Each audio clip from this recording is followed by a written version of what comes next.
Milo Severo of Philstar.com. Hello, congrats agad. Mukhang blockbuster dito for Mentor. So, ang question ko is for Direct Dan. Direct, how was the creative process of the film and paano ito nag-materialize? Nagsimula to, na-meet ko kasi si Brian last na yun sa Miami. Isang beses nagsikaan kami, tapos sabi niya, si Ate D nga doon naghahanap ng pelikula. So nakailang meeting kami, kasi gusto ni Ate D na parang isang pelikula na isang araw lang nangyari. So, ayun, without spoiling too much, ayun, tapos nawagan ko si Dodo, kasi si Dodo also wrote Katleya Killer for us. So parang kuha niya yung tempo, tsaka yung ganda ng script ba. So, ayun, kaya jamming to ito. May nakita ang article, no, yung Mexican, yung article ng Mexican mother. May article kasi, na parang may akong Mexican na mom na nasa 160s na siya. Tapos yung daughter niya na-kidnap. So, long story short, naghiganti siya, hinanap niya yung mga kumuha sa anak niya, tapos yun. So, yun yung kind of, yun namin, na pinuntahan namin route nito. And then, ayun, so yung script, ang ganda. Thankful ako na gustuhan ng buong cast dito. So, ayun po, pelikula na siya ngayon. Thanks, Direct. Congrats. Thank you for that question. The process. At saka, ganda. parang namin sabi na sa But thank you talaga. Okay, up next, let's ask Jerry Olea for his question. Jerry? Magandang gabi po. Ate P. Aga.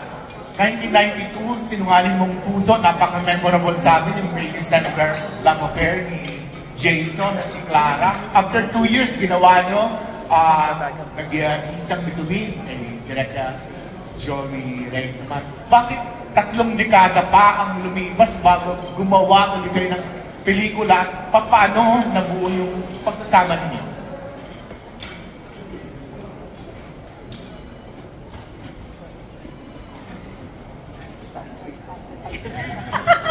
Ba't daw akong pasa na ba? Agad pasa sa akin. Agad daw, hindi ko muna. Sige, okay. Siguro ano sagot mo yun? Jerry, after 30 years, the last movie we did was Sinungaling Mong Puso. Pero may ano ba yung between? After 2 years, nag-iisang between. Nag-iisang between. Pero matagal na rin. Siguro mga 25 years ago na rin yun. 1994, 30 years ago. Oh my God. 20 years old ako, 30 siya. Yeah. So, ano yun? Bakit dito? Kasi nung kinonceptualize yung istorya nito, of course, alam namin na hindi madali yung istorya ng Uninvited. Initially, ang tawag pa nga namin dito, Project Red. Pero nung nilayout na nila yung istorya, hindi talaga madali at talagang importante yung mga characters dun sa movie para maging epektibo.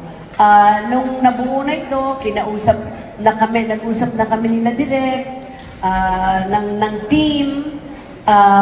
Wala talagang ibang choice to play Gilly. Talagang kung hindi right away ang isang unang pangalan na ibinagsak. Totoo to ha, Aga Mulak.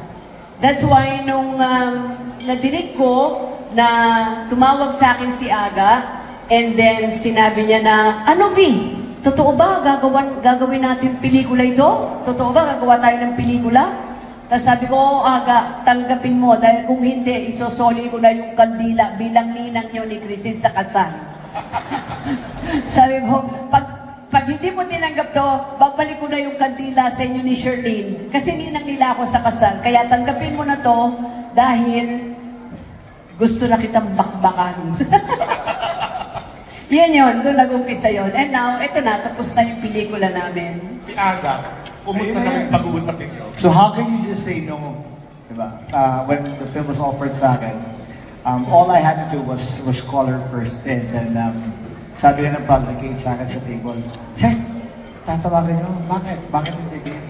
nakakausap ko siya parati. So, I mean, we're good friends. So I called her up and I just asked the question.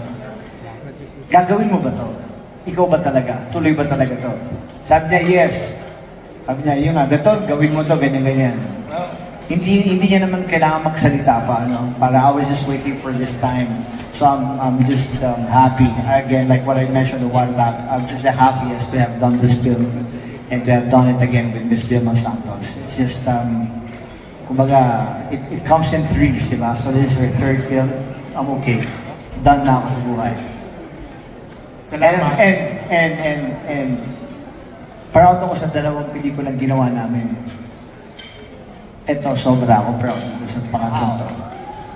Ay, di ko lang, excited lang po ako. Salamat sa pagkakuha niyo sa akin sa pelikula to. And if I may add, dadagdag ko lang, yung talagang napa-excite ako na talagang sabi ko, gawin na, mag-shooting na. When I learned also na umuo si Nadine. Yeah. With all sincerity, Nadine, you know that. Nung malaman ko rin na okay si Aga, and then umuo si Nadine, parang sinabi ko, shooting na bukas.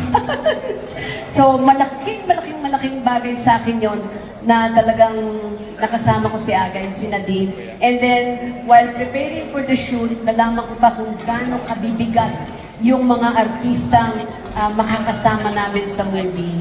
So, the whole time I was doing the movie, kahit na I was feeling bad, nagkakasakit na ako, tuloy pa rin. Kasi na-inspire at na-in-love ako sa Uninvited.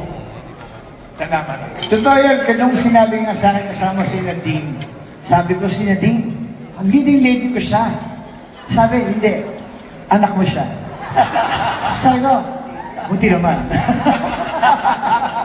Yun lang, maraming salamat. Maraming salamat. Thank you so very much. So, Jerry, thank you We very love that much. question. That's an action too, no? Safe to say, yung kandila na kay Miss Vilma pa.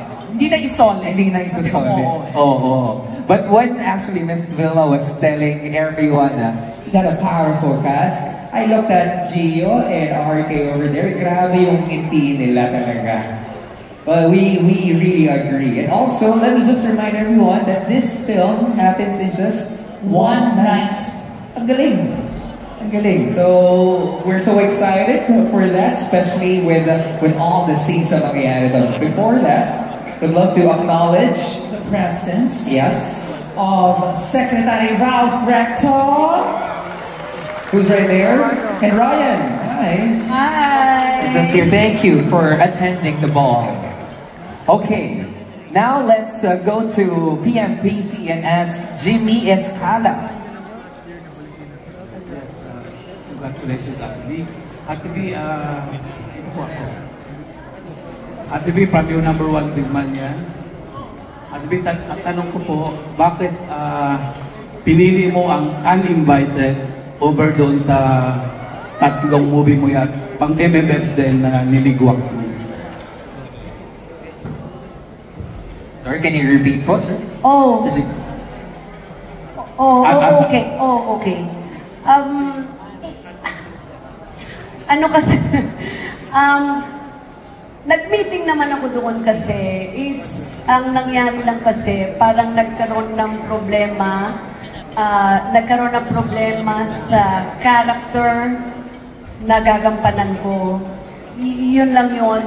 And then inayos naman. But I will be honest, while meeting with the movie, I'll say it with Espantajo, I was meeting also with sila Direct Dan regarding this movie Uninvited. But you know, the last thing kasi that I heard while they were preparing for the movie, because of course excited din ako to be with Judy Ann. You get me? I love Judy Ann. It's just, habang inaayos yun, and I will be honest, nalaman ko na lamang po na sinubmit yung script sa first 5 para sa MMFF. But unfortunately, parang hindi napasok. Hindi napasok sa first 5. So it was also Attorney Georgie who told me, go ahead and do the one of Dan, Direct Dan Villegas. Because he is also my son. Sabi ni Direk Joji, do it and I promise you I will watch that movie. So doon po nang galing lahat yun. Thank you, Ate. Nasagot ang katanungan. Thank you so much. Thank you so much. Thanks, Jimmy. Kay Sir Brian, kung hindi kaya si Ate V ang bida sa Uninvited, itutuloy mo pa kaya ang paggawa ng movie? Walang Uninvited kung hindi dahil kay Vilma Santos dahil storya niya po ito. Actually, sa kanya po nanggaling yung storya. We've been trying to pitch, of course, bilang bago po producer, pangarap mo siyempre isang Vilma Santos. Ilang beses po kami nagpipitch. Sabi ko sa kanya, tigilan lang natin ito. Anong gusto mong gawin? Sabihin mo sa amin. And then, marami po siyang binigay na parang peg. Ano po? Ito yung gusto kong ma-experience. Kasi, just to be honest, hindi naman po sa pag-ano. Siguro naman, ang pangalang Vilma Santos is already bigger to any movie that we can actually create. So, nagkaroon ng magandang pagkakataon po. Napaupo namin sila Direk Dan and the entire team. Kagawa ng istorya. Kung naalala niyo po, talagang ang pelikula po na sinabit namin, Biringan. We never expected that we will be able to do Uninvited. And then yun po. So, talagang wala pong Uninvited dahil si Ate B po ang nagbigay ng istorya sa amin. Kaya po na po ang Uninvited. Jimmy, if I may add, para alam nyo lang, kasi po, yung Uninvited, ito po yung dream story ko talaga. Marami po, kung titignan niyo po yung mga interviews ko nung araw, may mga interviews po ako na sinabi, V, kung magdidirect ka, ano yung gusto mong gawin? Matagal ko na po sinasabi to na gusto kong gumawa ng isang pelikula na nangyari lamang ng 24 hours. Na mag-uumpisa siya maganda, matatapos siya mukhang dilapidated na siya. Yun ang gusto ko. Hindi ko alam yung gitna. Paano mangyayari yun? Hindi. Paano mangyayari? Sila Direk at si Direk, hindi ko naman sinabi yun. Hindi. 48 hours, 48 hours, 48. Basta sila Direk ang naglagay ng istorya sa gitna hanggang nabuo yung Uninvited. Binuo nila yung story para dun sa dream ko na nag-umpisa siya ng maganda, ganon, yun. Me and my big mouth. Yan lang yun. Bigla nag-edit ka, no? Bigla reverse. Thank you po. Thank you. Gusto lang niya na, ito gusto ko sa umpisa at sa katadulo. Ikaw na bahala sa gitna? Dilapidated dapat. Tapos, yun yung specific instruction ni Ate V. At least we know what Ate V wants, di ba? And she got it. She got it, for sure. Okay. Next question will come from Jessica Ann Evangelista of Inquirer. Good evening po and congratulations. My first question po would be for Miss Nadine. Miss Nadine, trending po yung trailer nyo. So I would just like to ask, can you share how similar or different are you with your character, Nicole? And the scene po with Sir Aga, was that awkward to shoot? Knowing po yung batuhan nyo ng lines is parang may malice from Sir Aga's side po. Oh, okay. Talking about that certain scene, that teaser that we saw a while ago. Ladies first? I guess I would start with the similarities. Medyo mahirap kasi sobrang polar opposites kami ni Nicole. So I think si Nicole kasi parang sobrang extreme siya na parang mayaman. Tapos, alam mo yun, lahat ng vices ginagawa niya. And then in a way parang may hatred siya towards her dad.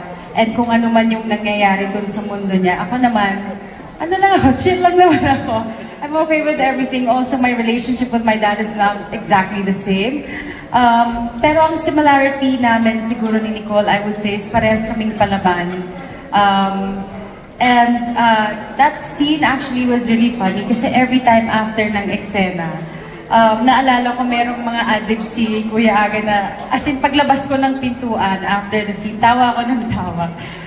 I don't know if it's gonna be in the scene or in the film, pero iba yung pakiramdam na maka-eksena ko si Kuya Aga. Medyo, hindi naman siya awkward. Parang I think if ever if anything, mas natuwa ako na naitawid namin yung eksena ng ganun. Pero I would say na medyo, when you watch the trailer, parang medyo triggering siya in a way. I guess nakakatawa lang kasi knowing Kuya Aga, even in a short while, sobrang layo din ng personality niya kay Gilly. Thank you. Wow. Thank you, Nadine. Another question po for Miss Vilma Santos naman po. Oh, okay. Miss Vilma Santos, when you had the talk po in UST, I remember you saying that you would only accept roles with substance and you're not retiring from acting, but you will be selected when it comes to the roles that you will say yes to. So, may pressure po ba on your side to accept this role, knowing that you were Best Actress last year in the MMFF? Oh, yeah, that's very true. Kasi at this point in time of my career,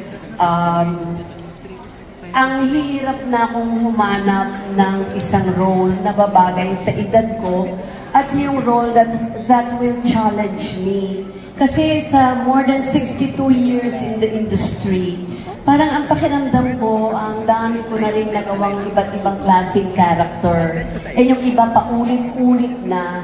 So itong status ko ngayon, parang sabi ko, I don't want to do a movie para sabihin nila na meron lang akong ginawang pelikula.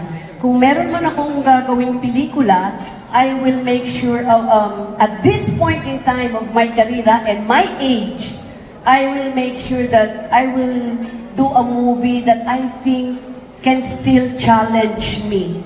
And itong Uninvited at yung role ko, palagay ko kahit paano na-challenge ako. Kaya nandito yung movie naming Uninvited. I don't think about winning the Best Actress last year sa MMFF. Miski when we were meeting about this movie, ang gusto ko lang, makagawa kami ng isang magandang movie na kaya namin ipagmalaki lahat. Yun ang nasa isip namin. Thank you. Thank you. All right. Thank you. Maraming salamat for the question, my dear. Nag-best pa daw po. Sorry. As much as we want to entertain all the questions, we're only given ample amount of time. So in the spirit of fairness, one question per person na po tayo. Thank you so much for understanding. Next, we have Miss Ana Pingon. Hello. Kuya Aga. Boss Aga, medyo nawin ako sa trailer kasi hindi ako sanay na nakikita kang masamang tao. Pero, gaano kahirap o kadali for you to accept this role? And gaano siya kadali? Gaano kahirap? O kadali? Gaano kadali? To accept? Kahirap? With all honesty and all humility, hindi po siya mahirap gawin pag ang kasama mo puro magagaling. It was really an experience para sa akin. I was just having fun on set. Masaya ko siyang ginawa. Masaya maging masama. Hindi, sa pelikula. I mean, nag-usap kami ni Direk kasi pag sinabing masama ang siguro na po yun. Sa pelikula, pinag-usapan namin na huwag naman tayong gumawa ng masama, typical, alam mo na, masama ka na. Maganda rin yung kahit yung masamang, magsarap din yung masamang minamahal ka din. Okay ba yan? Masarap din yung masama ka, pero minamahal ka. Yan po ang ginawa namin dito. But really, may masaya po gawin talaga with Direct Dan Villegas. First time ko rin siya makatrabaho. Very open siya sa lahat ng kung anong gusto namin gawin. And then, in all honesty, again also, I have to say this. I've worked with Vilma already, twice. Mabibigat yung ginawa namin pelikula. Si Nadine also, yung first time ko siya nakasama rito. Walang warm-up, no? Walang warm-up. Basta nakita kami sa set, shoot kami, mabigat ka agad yung eksena namin. Pero nag-enjoy kami, no? Masaya. masayang gawin talaga. Lahat masaya. Parati akong masayang umuwi. Nakangiti ako parati dahil sa role na ginawa ko rito. So let's see. Kaya excited din ako kung mapanood ko rin yung lahat. Hindi lang po ako. Meron lang po akong gusto sabihin. Gusto ko pakilala po. Nagulat talaga ako nakasama siya dito. Kaya tinanggap ko rito. Si Ketchup Eusebio. Nagulat talaga ako. Sabi si Ketchup kasama mo rito. Talaga? Hindi pwedeng hindi ko gawin itong pelikula to. Tapos si Gio Alvarez, sinabi nandiyan din. RK Bagansing, lahat sila, ito po mga kasama ko dito. Maraming salamat po. Thank you for the question. Sabi ko sa inyo eh. Si Ketchup talaga. Ang sakit ng balikat ni Ketchup ngayon kasi feeling na buhat niya. Yung pressure niya dito, buwan-buwan itong pelikulang to. Nakaganon pa si Ketchup kanina pa eh. I can feel it, brother. Thank you. Pero feel natin yung presence, of course. Thank you for the question. We got CWS Party List Congressman Edwin Guardiola joining us tonight. Thank you for being here. Thank you, Congressman. Of course, we have Angkas CEO, Mr. George Royeca. At ang pinakamamahal ko, NMDA Chairman Don Artes. Hello. Thank you for joining us tonight. Okay, again, we are going to stick with that one question per person policy. And up next is Ervin Santiago. Sir Ervin. Yes, my question is for Nadine. Nads, paano mo pinaghandaan yung mga intense scenes niyo ni Ate V tsaka ni Aga? I mean, yung mga bardagulan na eksena ninyo sa pelikula. Paano pinaghandaan? Well, ako po kasi, ever since, pag inaaral ko po talaga yung script, and I really try to put myself in the shoes of my character. Pero yung mga intense scenes din po kasi namin talaga, mahaba-habang rehearsals din. Especially because, you know, yung mga shots, syempre, mahirap yung paulit-ulit. So, I think, yun, a lot of rehearsing and a lot of, ako inaaral ko po talaga siya eh. Yeah, mahilig po kasi ako mag-imagine, and I think one of the skills that I have is I easily put myself in the shoes of my character. So kahit hindi ko napagdaanan or wala akong experience sa isang bagay na napagdaanan ng character ko, I'm able to parang nararamdaman ko rin siya. Yun. Thank you. Thank you, Ervin. Up next, let's have Daisy Lizelle of Talk Posh. Hello po. Hello po, good evening po everyone. And congratulations po for Uninvited. For Direct Dan po,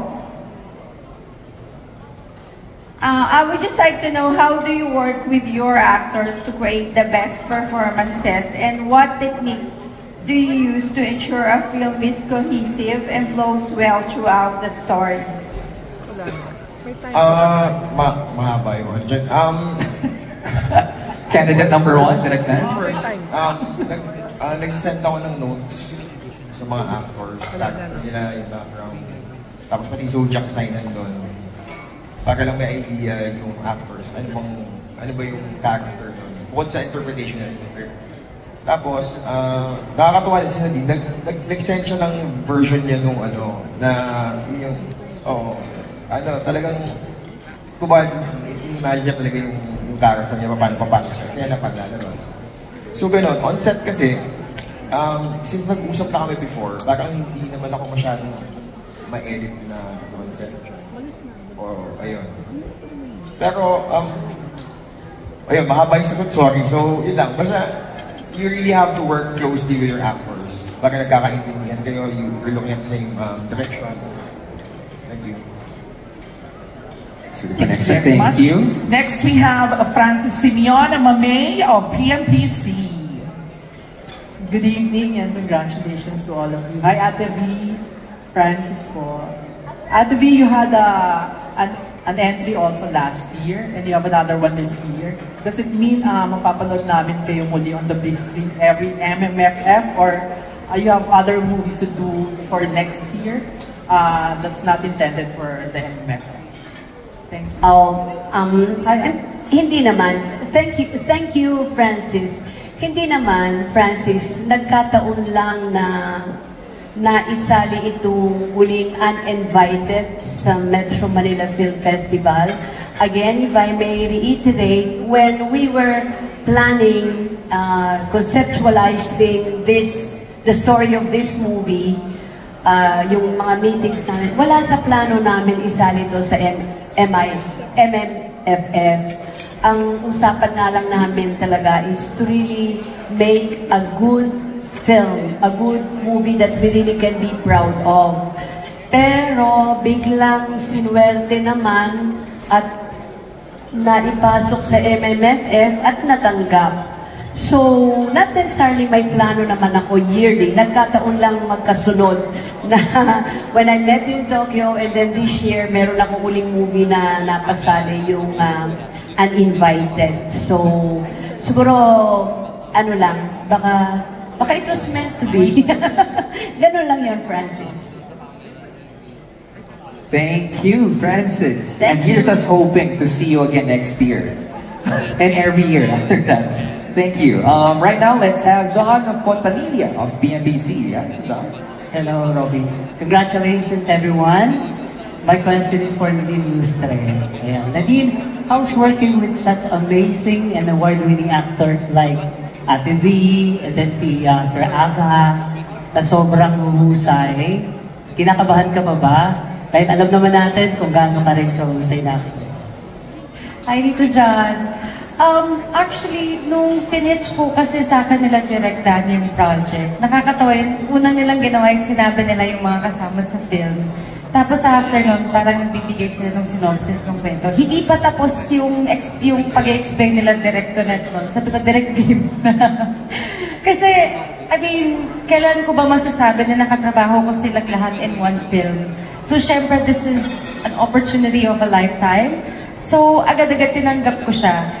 I think, in the beginning, siguro yung first shooting day namin, syempre pumasok ako dumating ako ng set, medyo kabado ako. Kasi nga, bigatin nga yung mga kasama ko. But then, everyone was so welcoming, everyone was so nice, Kuya Agan, si Ate V. So, mawawala talaga yung kaba mo. And I think yung pressure and yung kaba na yun, just really turned to parang mas more on, wanted to have a good time and wanted to do my best and of course to enjoy working on the film. Thank you for the question. Thank you, Tito John. Tito John. Of PMC. Okay, before we go to our next question, just one quick question para sa ating living legend right here, Sir Tirso Cruz III. Sir Tirso, ba't kasama ako? I just want to ask your preparation kasi you are with the top-notch actors and actresses, the cast right here. Paano po kayo naghanda? Kasi palaging ganun eh. What we're sensing is, diretso na agad, sapak na agad sa eksena. Meron pang bonding na nangyayari, may session ba or wala? Diretso na agad din. Actually, it's an honor to be invited to be part of Uninvited. Ganun. No, but anyway,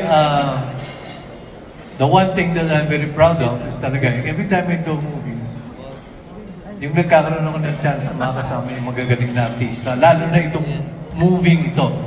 Kasama si V, kasama si Aga, kasama si Nadine, and most importantly, the chance to be directed by Dan Villegas, which I would like to say, and I'm very, very proud to say na you get a chance to be directed by an actor's director. Ganun si Dan. So, he doesn't have many instructions or many quants. Direct to the point, sasabihin niya sa'yo kung ano yung gusto niya at kung kayang itawid, kung kayang gawin. And every time you're given that chance, as an actor, you get more excited, you get more interested in whatever role you're playing.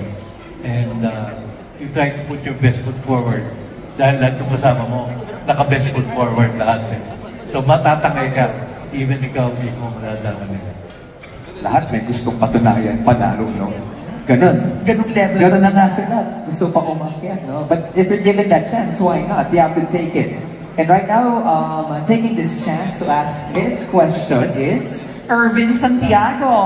I think Danny Vivas of Tribute. It's okay. It's okay. Sir Danny? Sir Danny Vivas. I'm here, yeah. I think my question is for Direct Dan. You said, or anyway, you said the story happens in 24 hours. Does that mean you shot only in one location? There were no chances to do a shooting in a memorable location? And yeah, like that house, that's the only place where you shot in? Hindi naman po. Pero abangan po natin. Baka kasi spoil eh. But there's no place that you shot in that was used in a movie for the first time. Walang ganun. Diba yung walang kayong pinagsitingan na ngayon pala nagamit sa pelikula. Maski na whether it's famous or not famous. Yung location po? Oo. Basta maganda yung location na. Okay. Alright. AKA, abangan niyo po. It really looks good. Maski na sinabi sa isang lugar lang, ay isang 24 hours lang ito nangyari. Parang exciting pa rin. Salamat po. It is exciting. Thank you for that question, Sir Danny Vivas. In other words, secret. Yan ang kasagutan. Let's ask Glenn Sibonga for the question. Glenn?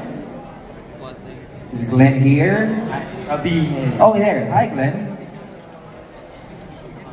Okay, go ahead. Good evening. Para kay Ate B, kay Nadine, sa kay Aga. Siyempre, kilala na kayong tatlo as multi-award winning actor and actresses. Curious lang ako, paano nyo pinaghandaan yung roles nyo rito na matatapang, tapos kakaiba?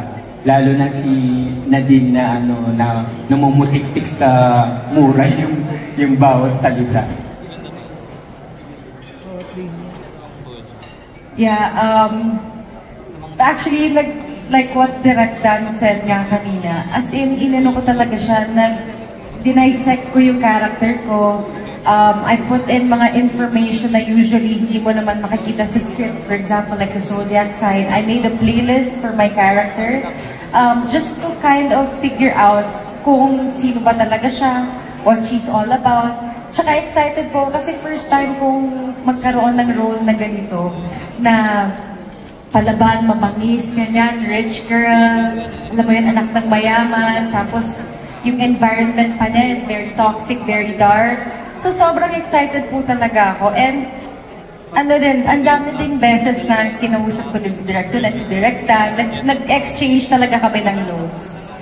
Yun po yung mostly na preparation ko. It was really a lot of studying. Ate V, yes? Pinaghandaan?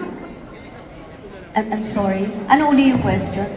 Paano pinaghandaan? Paano pinaghandaan yung role? Kasi kakaiba rin to sa mga dati mo na rin nagpanood before. Alam mo yung sa akin siguro, sa totoo lang ito, di ba sabi ko nga, dream movie ko to eh. It's more of yung inspiration.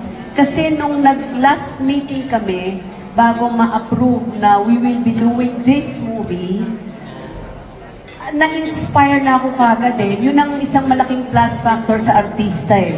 It's really nice to work when you are inspired. Kasi parang you're looking forward into something na, oh my God, this is something nice, maganda to, matcha-challenge ako dito. Parang doon nang gagaling yung inspirasyon ko. Eh, ang maganda lang dito, siguro if I may, please allow me, malaking karangalan po ang makasama ang team na ito. Nagmumula na dun sa aming, sa director ng aming set design kay Mick Tatag. Mick, hi! Na napakagaling po ng pagsaset-up namin. Lahat well-prepared, even our costumes. So, and I guess the presentation they did to me, nung nilatag po nila itong istoryang ito sa akin, nung makita ko po yung photography, kay Pao, sa totoo lang yan. Pao, palakpakan naman natin si Pao.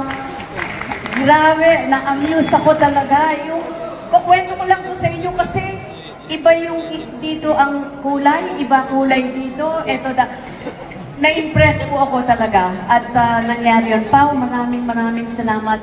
And nung inayos na po yung script ni Sir Dodo Dial, Sir, nung meeting natin, remember? Nagtatanong ako sa kanya ng talagang ano ho ba talaga to? Kasi hindi ko alam talaga yung gitna nung dream movie ko. Hindi ko alam kung ano yung gitna. Pero binuo nila Sir Dodo Dial. Maraming salamat po. At malaking karangalan sa akin na malaman ko din na makakasama ko yung nanalong Best Actress, katay si Marian Rivera nung Cinemalaya. Walang iba kundi si Gabby Padilla. Gabs, thank you. I love you. And then kasama ko pa rin of course ang amin pong best friend. Kasama si Tirso Cruz III. And then I'm so happy when I learned, ang daming kong kwento ha, bubuin ko na. Malaking karangalan na magpo-produce pa ang Mentor. Ang Mentor kung saan ang galing, yung malaki yung kilitang movie na Malyari ng anak kong si Papa P. So, nung ako tinatanungan anong script ang gusto mo, ang dami nilang pinitch sa akin, hanggang bandang huli, ano ba gusto mo? At ito nga po yung naisip ko. So, tapos po, malaking karangalan po from Mentor, ay naging producer ko rin po, co-produce ang Project 8. Imagine with Direct Dan Villegas, with Direct Tonette Hadaune, and Direct Irene. So, the inspiration is there. And then nalaman ko po, of course, with Nadine, with Aga, and then with RK Bagatsing, first time. Puro first time. So, na-inspire ako to be working with New Blood. Kay RK, thank you RK. And then si Gio. Gio, bagets ka pa nun ha? Pag magkasama. Ibang high, ibang inspiration to be working first time